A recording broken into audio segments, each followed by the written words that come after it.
नमस्कार. आज आपण संगीताच कुकिंग कॉर्नरमध्ये फक्त 2 मिनिटात तयार होणारं होममेड पीनट बटर कसं तयार करायचं ते पाहणार आहोत.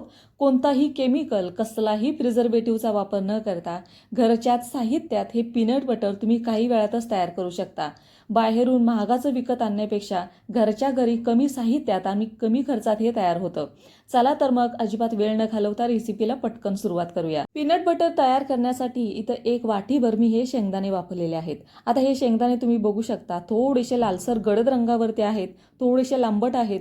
म्हणजे जे आपण किराणामध्ये आपल्याला सहज उपलब्ध होतात त्या शेंगदाण्यांपेक्षा हे थोडेसे वेगळे आहेत. चवीला पण छान लागतात आणि ह्याच्यामध्ये तेलाचं प्रमाण हे भरपूर असतं. तर हे जर शेंगदाणे तुम्हाला मिळाले नाहीत तर मात्र तुम्ही जे रेग्युलर म्हणजे सहज उपलब्ध होतात असे शेंगदाणे म्हणजे सफेद कलरवरती असतात ते शेंगदाणे तुम्ही इथं वापरले तरी पण चालेल. तर हे शेंगदाणे सगळ्यात अगोदर आपण थोडकेसे लालसर रंग येईपर्यंत भाजून घेऊया. आता हे शेंगदाणे खाण्याचे पण खूप सारे फायदे आहेत. शेंगदाण्यांमध्ये भरपूर प्रमाणात पोषक तत्व आहेत. त्याच्यामध्ये प्रोटीनचं प्रमाण खूप चांगलं आहे, शक्तिवर्धक आहेत, एनर्जी खूप आहे ह्याच्यामध्ये. म्हणजे तुम्ही याला एनर्जी बूस्टर असंही म्हणू शकता. लहान मुलांच्या बौद्धिक विकासासाठी खूप चांगलं आहे. लहान मुलं शेंगदाणे खात नाहीत, मग अशा पद्धतीनं तुम्ही पीनट बटर तयार करून त्यांना खाऊ घालू शकता. आणि याच्यामध्ये प्रोटीनचं प्रमाण खूप आहे. आता याच्यामध्ये कॅलरीज पण भरपूर आहेत. त्याच्यामुळे जर कोणाची तब्येत वीक असेल तर तब्येत वाढवण्यासाठी पण हे शेंगदाणे अतिशय फायदेशीर आहेत. तर हे पहा, आता आपण व्यवस्थित असे भाजून घेतलेले आहेत.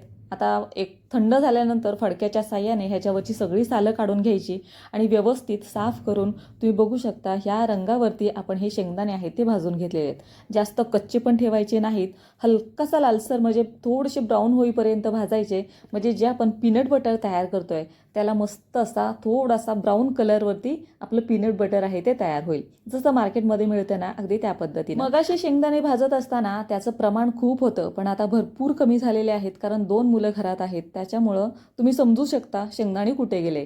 तर हे व्यवस्थित आपल्याला बारीक करून घ्यायचं आहे. पल्स मोडवरती सुरुवातीला आपण चालू बंद करून हे बारीक करून घेतलं. तुम्ही बघू शकता रंग खूप छान आलेला आहे. ह्या पद्धतीनंच आपल्याला शेंगदाणे भाजून घेतले की ह्याला पीनट बटरला चांगला कलर येतो. तर हलकंसं आपण ह्याच्यामध्ये मीठ टाकूया म्हणजे पीनट बटरला मस्त अशी चव येईल. परत एकदा आपण हे मिक्सरमधून फिरवून घेऊया. तर फिरवून घेतल्यानंतर तुम्ही बघू शकता शेंगदाण्यांमधलं तेल सुटायला लागलेलं आहे. आता हे लहान मुलांसाठी जर तुम्ही बनवताय तर ह्याच्यामध्ये हलकासा गोडवा आणण्यासाठी आपण इथं अगदी नॅचरल पद्धतीनं हे पीनट बटर गोड करणार आहोत. तर त्याच्यासाठी 1 ते 1.5 चमचा इथं मी मध घालणार आहे आणि मध घातल्यानंतर 2 इथं मी खजूर टाकणार आहे. आता हे जर तुम्हाला घालायचं नसेल तर तुम्ही इथं गुळाचाही वापर करू शकता किंवा जी मिश्री येते म्हणजेच खडी साखर येते ती तुम्ही इथं वापरली तरी पण चालेल, किंवा तुम्ही इथं डार्क चॉकलेटचाही वापर करू शकता. आता हे सगळं व्यवस्थित आपल्याला फिरवून घ्यायचंय. आता ह्याच्यामध्ये 1 चमचाभर मी इथं तूप, साजूक तूप पण घातलं होतं, तर तो व्हिडिओ माझ्याकडून स्किप झाला, त्याच्यासाठी माफी असावी. तुम्ही इथं साजूक तूप अगदी 1 ते 2 चमचे वापरले तरी पण चालेल.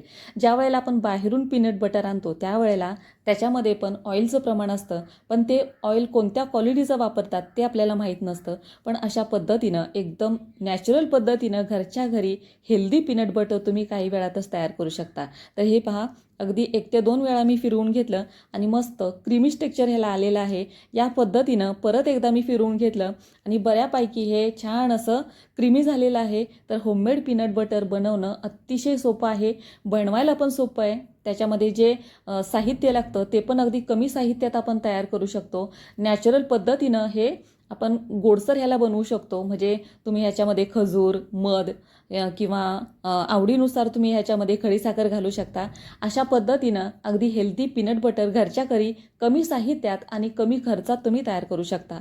बाहेरून महागाचं विकत आणण्यापेक्षा असं घरीच बनवा आणि असं हे हेल्दी पीनट बटर तुम्ही तुमच्या मुलांना नक्की खाऊ घाला. तर हे पीनट बटरची रेसिपी तुम्हाला कशी वाटली मला नक्की कमेंट करून सांगा. तुम्हाला जर ही रेसिपी आवडली असेल तर तुमच्या मित्रमैत्रिणींबरोबर पण शेअर करा आणि पुन्हा भेटूया अशाच एका नवीन रेसिपीबरोबर.